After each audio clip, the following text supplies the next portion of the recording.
Yo, how's it going? Childhood actors who became horrible criminals. Uh, we, yeah, Drake Campana is immediately comes to mind. This video is sponsored by Current.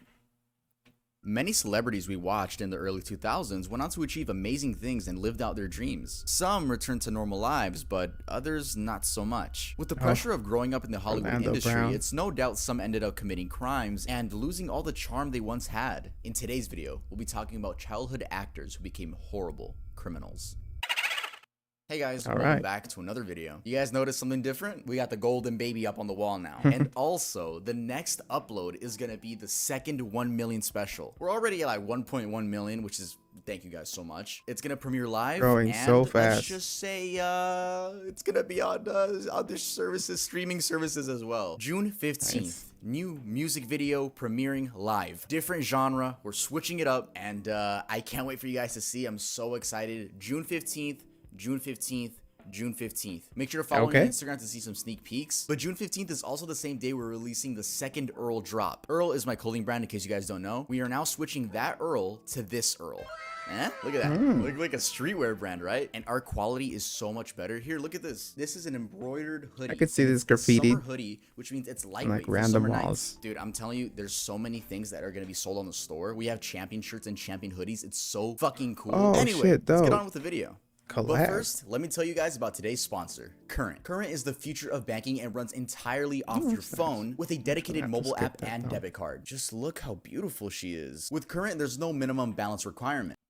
Trust and value, and Current is one of them. I literally can't wait to send some of you guys money. Whoa, what am I turning into, Mr. Beast? But all you gotta do is download the app and use code TUV, T-U-V, all capital, so you don't miss out on the future of banking. Thanks to Current for sponsoring us, and now let's head back to the video.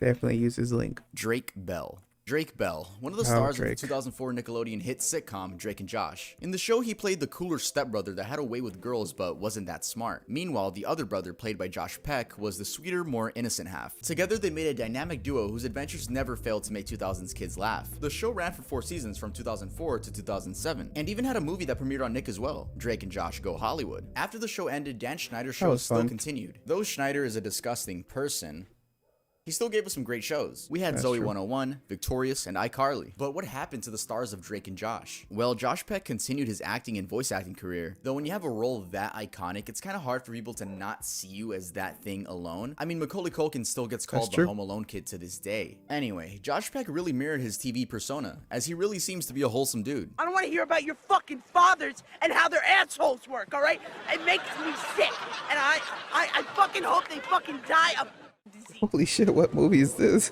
Okay, maybe not that clip. It returned to relevance in 2013 when he began making silly vines. Some were collabs with other popular Viners, and some were just him embracing the Josh Nichols character. As we all know, Vine shut down in late 2016, but luckily for Josh, he was friends with David Dobrik, who was peaking at that time. Not saying Josh needed him, but David including him in vlogs really gained him a new audience, kept him relevant, and not only that, he's incredibly funny. Though when the whole David Dobrik and Dirty Dom controversy was going down in 2021, Josh removed all traces of being friends with David Dobrik. Fast forward to today, and he's following David again. So it just seems like he waited for the situation to die down until he could publicly support him again. He lives happily with his wife Paige and son Max. Oh yeah. He's also pretty famous on TikTok. Now that we got done talking about the wholesome brother, let's talk about Drake Bell. Drake Bell actually has a history of crimes on his criminal record before the major one, which we'll talk about. In 2009, 2 years after Drake and Josh ended, 23-year-old Bell received a DUI due to driving under the influence. Though it appears that warning wasn't loud enough, as in 2015, reports indicate that just after 2:45 in the morning in Glendale, California, police observed a vehicle speeding and swerving. When stopped by police, they smelled alcohol on Bell, and they requested a breathalyzer test, though he refused. Since this was his second DUI in a 10-year span, Drake needed to spend mandatory time in jail. The court sentenced him to 4 days in jail along with a 4-year probation.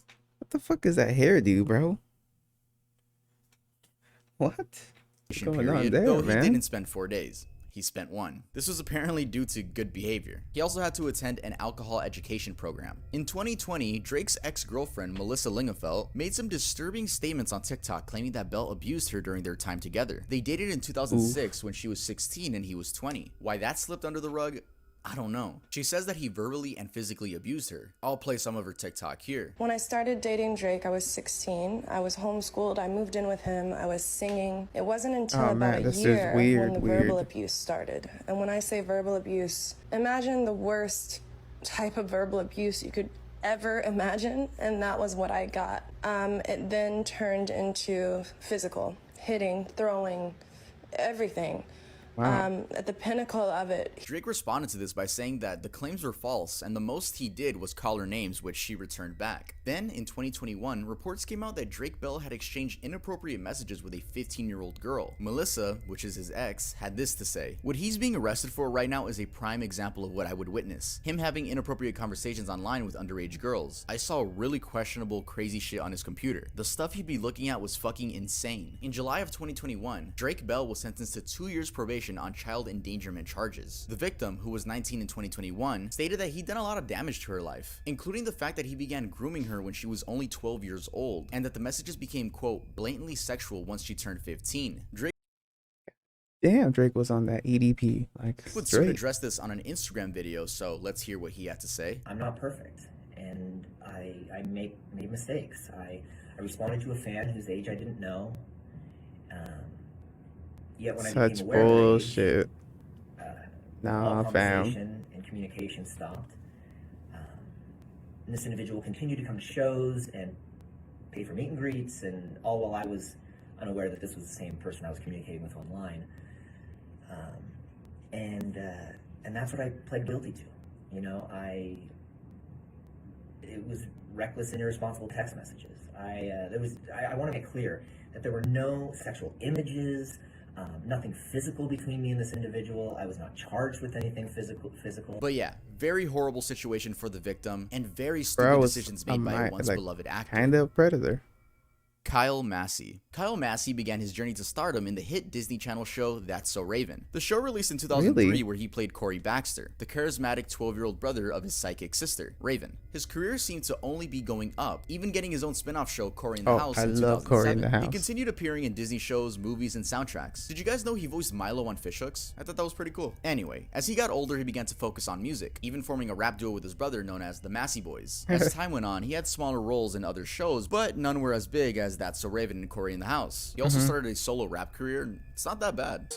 Double tap my bitch. You like all her pics. Plus she's super thick. Plus she's super thick. But there's just something about the same kid from It wasn't So that Raven good. and Corey in the House rapping about fucking thick bitches. It's a little shocking. Anyway, on June 29th, 2021, Massey was charged in King County, Washington on one count of immoral communication with a minor, where he allegedly sent lewd photos to a 13-year-old girl. The criminal charge came after a 2019 lawsuit whose allegations Massey denied, saying that the lawsuit was an extortion attempt, and that in early 2019, the attorneys representing the minor had demanded $1.5 million, threatening to go public with the allegation if he did not comply. The lawsuit also stated that Massey had known the accuser since she was 4 years old, though Kyle failed to appear in court. That ended up with a warrant of $100,000 being issued for his arrest.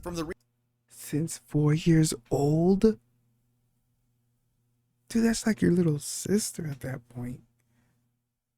What the fuck? Oh, research dude, I've done, it trash. doesn't seem like there's any further details past the ones that were already revealed. Kyle's mother has actually gone on multiple podcasts defending her son, which probably isn't the best thing to do. But a mother's gonna do what a mother's gonna do, right? I was about to he's say still that. active on social media, but this entire case is definitely gonna have an effect on getting roles in the entertainment business. Oh, I just want to make it clear that I'm not saying that any of these people in this video are guilty. I am simply stating public information that I found from articles. Like always, all my sources will be linked down in the description below. Orlando Brown. Since we're talking about That's So Raven, let's talk about Orlando Brown, who was also part of the lead cast playing Eddie Thomas. After leaving Disney in 2007, he decided to focus on music. He remained on the music path, and in fact, it's still what he does to this day. If you guys hear a dog barking, I'm so fucking sorry. It's my neighbors. I can't. That's not my dog. That is not my dog. I'm so sorry. Anyway, Brown's legal troubles began in 2016 when he was 29 years old. Well, documented legal troubles. On February 28th, 2016, in Torrance, California, Brown was arrested and later charged with domestic battery, obstruction of justice, drug possession with intent to sell, and possession of contraband in jail, following an altercation with his then girlfriend in public. Police were called to the scene after he struck her in the parking lot of a police station, and he was found by officers to be in possession of methamphetamine at the time of the incident. He failed to appear for a scheduled court date in relation to the charges, and a warrant was issued for his arrest. He was eventually taken into custody by police on March 18th, 2016. Following his release from jail, he again failed to appear for a scheduled court date, and a warrant was again issued for his arrest. He fled California for Nevada and was eventually found by bounty hunters. Listen to me, you You left California. It's a felony when you flee. I didn't flee. What are you doing here then, brother? You got a warrant for your arrest. I'm working. You're fucking lost. You need help. Oh my God.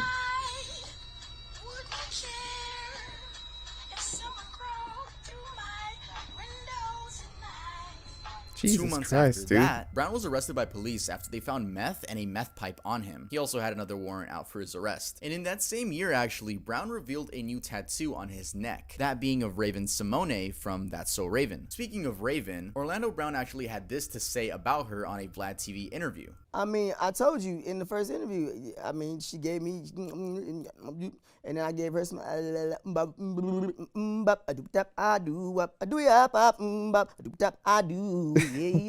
Okay. Yeah, very interesting statement. He was admitted into It's like he rehab lost after an like intervention everything, with friends and like family. mentally. Sadly, that only lasted a week, and an embarrassing video of him got posted online, which was basically him just getting kicked out of a friend's house. Look at this dirty ass feet. Yep. This bum ass try to get us some love. He wants shit on you. Yeah. Now I know why he ain't got no family. What? Get the fuck away from here. I got gun! You better get away from my house where you get knocked the fuck out. Knocked out for calling God? Bro, I'm chilling, bro. Get away from my house, yo. I'm away from your house. Hit me. I'm away. I'm off your If property. you come back over, I'm gonna knock you the fuck out. I'm off your property. You wait over here for the police. I'm off your property. Then in 2018, Holy he appeared on shit, the Dr. dude. Phil show. It was a very odd appearance. At one point, he says that there's a 2-year-old in his baby mama's stomach, like it just hasn't been born yet. And what's the 2-year-old's name?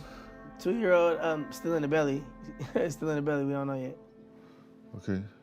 And what's the 5-year-old's name? That's Mason. Yeah, you could tell he just wasn't in the right headspace. Heading Nah, over to dude. April of this year, Orlando actually appeared on the No Jumper podcast, coolest podcast in the world. Speaking of podcasts, I'm starting one on my second channel, so make sure to go subscribe to that. Anyway, it seems Orlando Brown really made a change for the better in his life. He articulates himself extremely well and explains he regrets his drug addiction. I had a 2-year binge of something that I should have never, ever indulged in. Meth? Yes, it's a lot of these celebrities that will never obliterate their image. Right. Never. Is that a regret that you let your personal drug consumption out into the public? I'm saying that more people need to be more truthful with themselves in order to be in the position mentally, physically, and spiritually to help someone else. Shia LaBeouf. In the early 2000s, 14-year-old Shia Yo, I'm really wishing for the best for Orlando Brown. Holy shit, dude. Like, that dude was losing it. LaBeouf became known among young audiences after playing Louis Stevens on the Disney Channel weekly program, Even Stevens. He was also the lead actor in the Disney movie Holes, playing Stanley Yelnats. Unlike Love that other movie. actors on this list, after his Disney Channel era, Shia actually went on to land some big Hollywood movies. This included Disturbia, Surf's Up, Indiana Jones, and especially Michael Bay's Transformer movies. He was given the lead role of Sam Witwicky, which he played alongside Megan Fox, though legal issues began when he got older in 2014, specifically 28 years old. On June 26, 2014, Shia was arrested at New York City's Studio 54 Theater and charged with disorderly conduct, harassment, and criminal trespass. Following the incident, Shia actually sought outpatient treatment for his alcoholism. He pleaded guilty to disorderly conduct, while the trespassing and harassment charges were dropped. 3 years later, on July 8, 2017, Shia was arrested in downtown Savannah, Georgia at around 4 a.m. for, again, public intoxication. Police body cam footage actually shows Shia cussing at the police officers when he's getting arrested. I have rights. I'm an American. Come on, talk to me. You got me in my hotel, arrested me in my hotel for doing what, sir? Let's go. Yo, you really got these cuffs on me heavy, bro. They got cameras everywhere, you dummy. I got more millionaire lawyers than you know what to do with, you stupid bitch. He later claimed that the incident was due to alcohol addiction. He was sentenced to probation for 1 year, including time served, as well as to seek therapy to manage his anger and substance use issues. In September of 2020, Shia LaBeouf was criminally charged with misdemeanor battery and theft. He pleaded not guilty. A judge ordered LaBeouf into a diversion program in May 2021, with the chance of the charges being dropped if Shia would complete the program within a year. Later that same year, in 2020, Shia was sued by his ex-girlfriend Talia Deverett Barnett, or better known as FKA Twigs, for sexual battery, assault, and infliction of emotional distress. The details of the case are very gruesome, so I'd rather just not say them here in this video, but just know they are bad. Shia LaBeouf actually responded to the allegations in an email to the New York Times, stating, "I have no excuses for my alcoholism or aggression, only rationalizations. I have been abusive to myself and everyone around me for years. I have a history of hurting the people closest to me. I'm ashamed of that history and I'm sorry to those I hurt. There is nothing else I can really say." I mean, it's very clear that Shia LaBeouf has an alcohol problem. I don't know about 2022, but it also seemed like he's just blaming abusing his girlfriend because of alcoholism. Like, I don't know if you just blame alcoholism and get away with it. Nah, bro, that's you. Anyway, that's not that's true. Let's head on to the next one.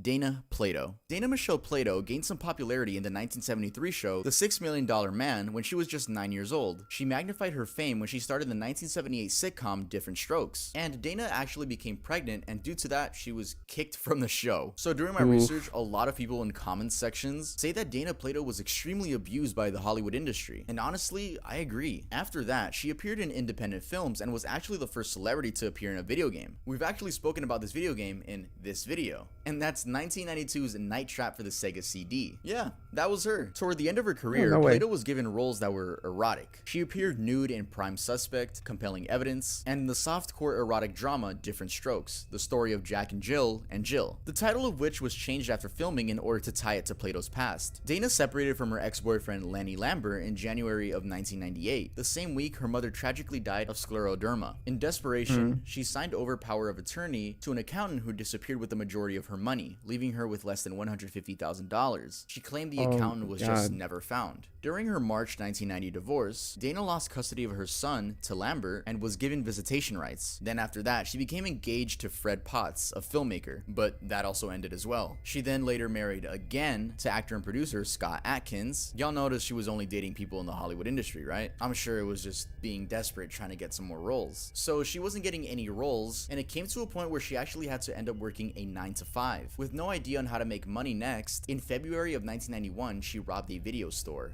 Dana Plato had been in the limelight. When it ended, she did a couple of B movies and posed in Playboy magazine, but her career was going nowhere. By early 1991, she was working the counter at Al Phillips on West Flamingo, thrifty dry cleaners today. Then, out of money, Plato went to a nearby video store. I had the door open, she came in, stopped at the counter, and she pulled out a gun. Clerk Heather Daly recognized her immediately, but handed over the money, then called police. And they caught her coming back for her glasses that she dropped when she jumped over the wall. It was all over the newspapers. The radio team Johnson and Tofty did what DJs do. We turned it into 6 different songs, as a matter of fact. The next year, she was arrested for forging a diazepam prescription, which she spent 30 days in jail for. Dana later moved to Las Vegas, Nevada, where she struggled with poverty and unemployment. And like I said, at one point she was working a 9-to-5, more specifically a dry cleaning store, and customers would come in and recognize her and ask her, "Hey, what happened to your career?" Just imagine what that was doing to her mental health, dude. Yeah, On May 8th, 1999, Dana and Robert Menchaca, her at-the-time husband, were returning to California, and they stopped at his mother's home in Moore, Oklahoma for a Mother's Day visit. Later on in the visit, Dana said she felt unwell and took some painkillers along with some muscle relaxers. She went outside to lie in her motorhome, which was parked just outside the house, and Robert and his family had to discover that she sadly died in her sleep. Well, she overdosed. It says here that initially it was ruled an accidental overdose, but with her history of drug abuse, they later ruled it as Dana's body was cremated and spread over the Pacific Ocean. Though that's not the saddest part. Remember when I said that she was pregnant years prior? Well, she once told a friend that she was extremely happy to have a baby because she'll, quote, never be alone again. Well, her son Tyler ended up growing up without a mother and sadly committed by turning the gun on himself at just 25 years old, 2 days before his mother's 11th year anniversary of passing away. Yeah, man, the story of Dana Plato is extremely sad, and like, you can make a whole video talking about it because it's just like a horrible story of a woman being abused in Hollywood. Holy shit, dude. Alright guys, that was it for this video. If you guys enjoyed it, make sure to leave a like, and if you haven't subscribed yet, it would be super cool if you guys. That last one is heartbreaking, man. Like it just went downhill. And then the fact that people were asking, "Oh, what happened to your career?" And fuck those guys, man. Wow. Well, may her and her son rest in peace. Like, damn.